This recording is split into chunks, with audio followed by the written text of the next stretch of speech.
What's up everybody, man back, welcome to a brand new video, and today we're going to be doing another Godzilla vs. Kong styled video. I know this might seem a little odd, but I never reviewed Godzilla Dominion when it came out, so in this video I want to jump into Godzilla Dominion, review it, and talk about all the juicy stuff that happens in it, especially after Dominion's newfound relevance upon watching Godzilla x Kong: The New Empire.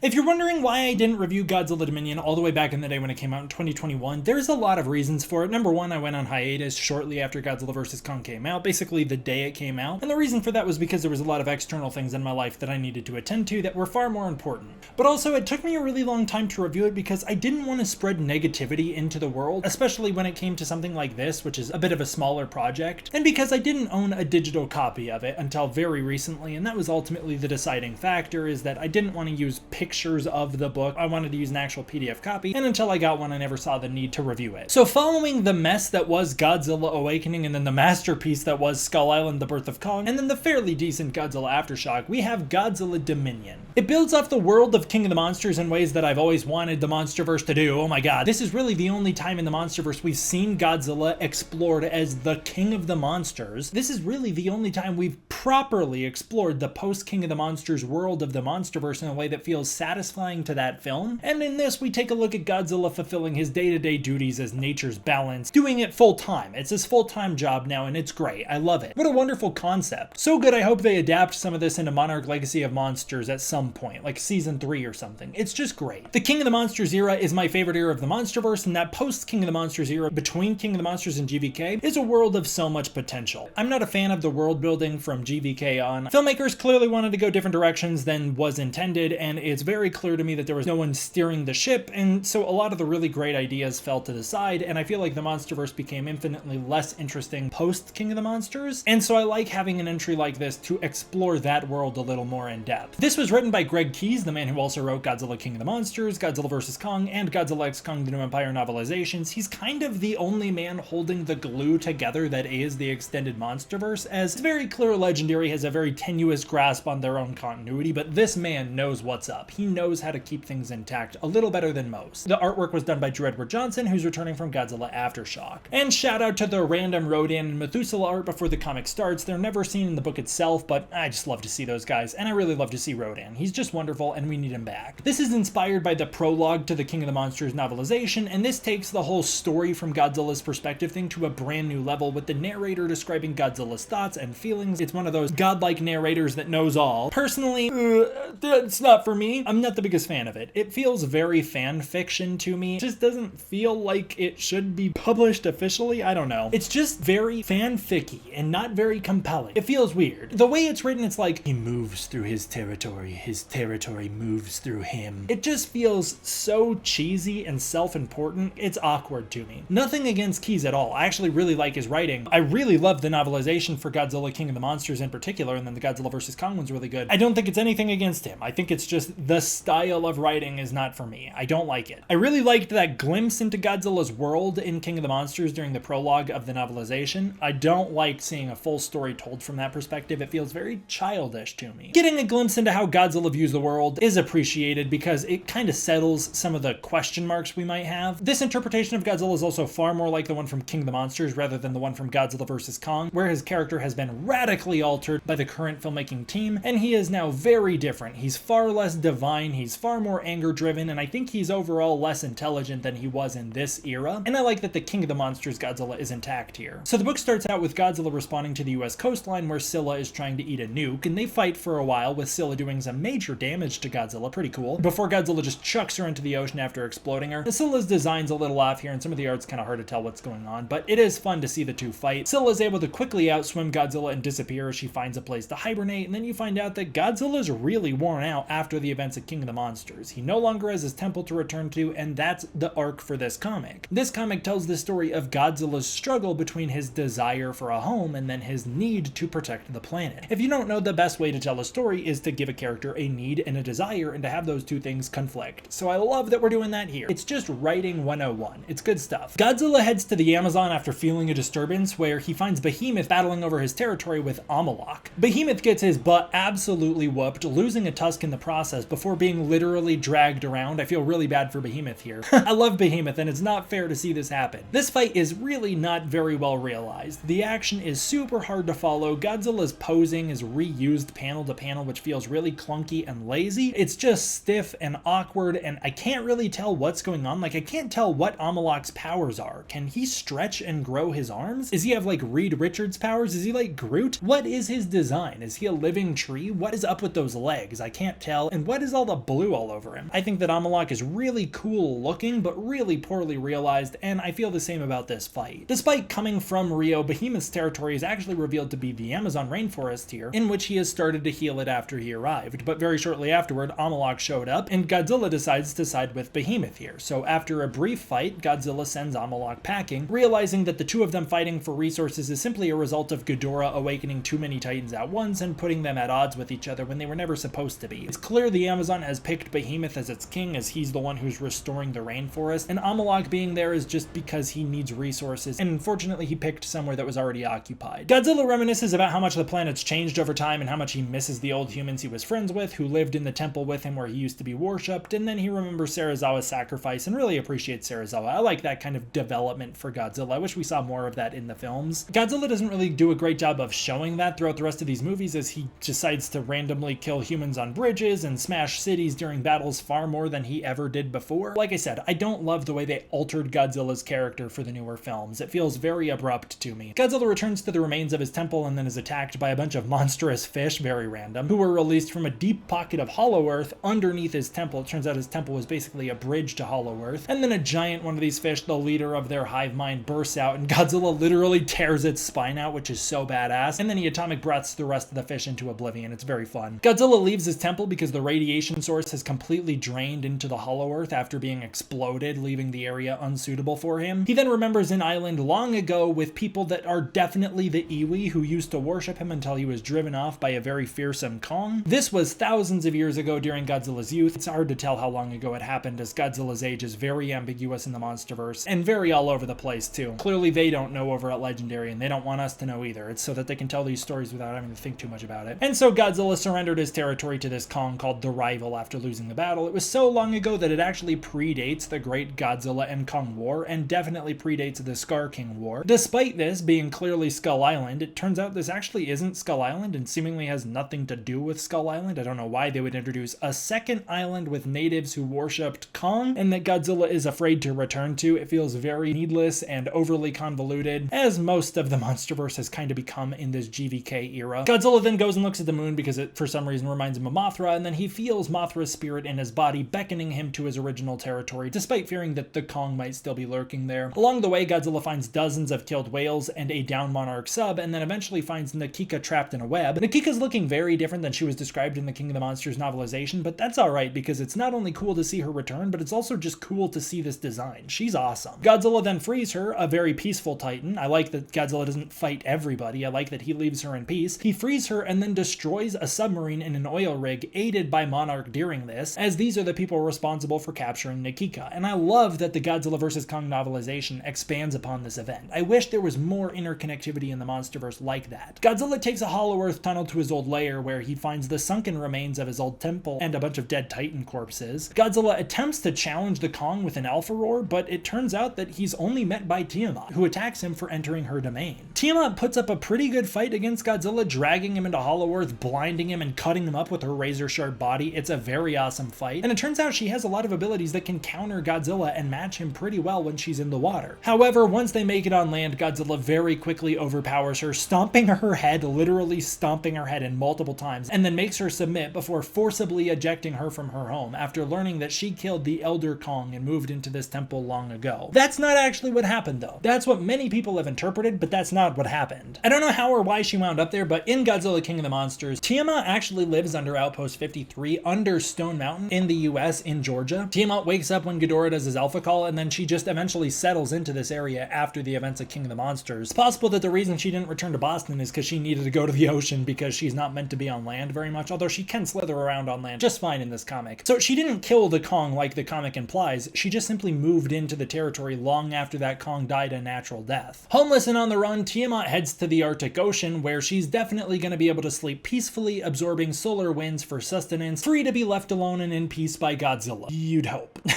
Godzilla's such an asshole, man. Godzilla takes back his old temple, which used to be his original home. It was his original home before he moved into the temple from King of the Monsters. He takes back the old temple, which actually resides inside of a pocket of Hollow Earth, and then he calls all of the Titans to rest using this super cheap and silly telepathic call. It's a really easy way to wrap up Godzilla's main conflict between movies. They never mention it in any of the films. It's really unimportant to the MonsterVerse. It's not like Godzilla has telepathy in the films. It's just a really cheap way to wrap this comic up because they ran out of pages. I don't love it, and I really don't love the art for it. Godzilla is then happy to live in his original home, full of replenishing Hollow Earth energy, where he will definitely and surely return to time and time again. This is definitely where he's gonna settle down in the movies for sure, and we won't find out that he just decides randomly to pick a populated city to live in on the surface world, where he won't be able to absorb nuclear Hollow Earth energy to heal himself simply because it's a cute visual, because of course he has a new temple in canon, and he has a new home that he will definitely return to, and this definitely matters. Here's my general thoughts on the comic. I think it's fine.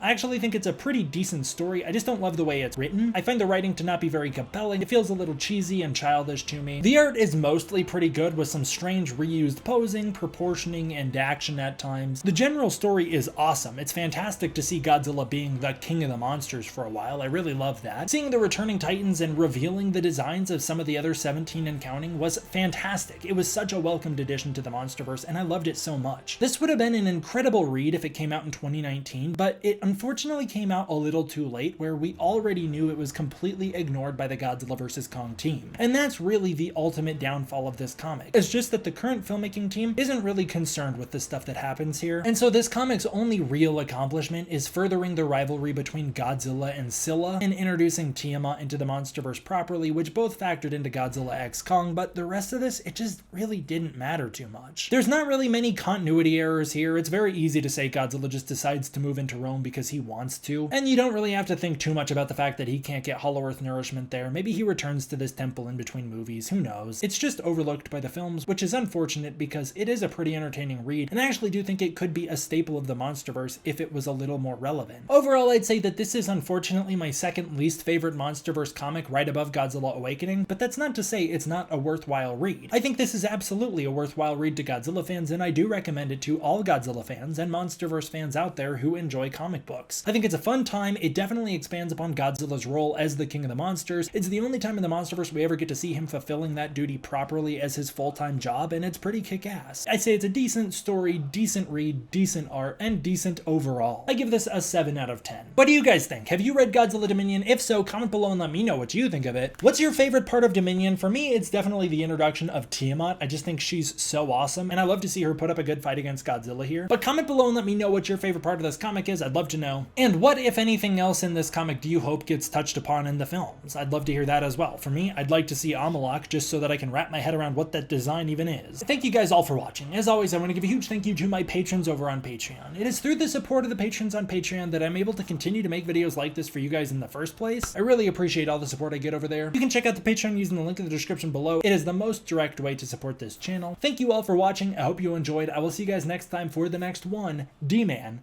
out.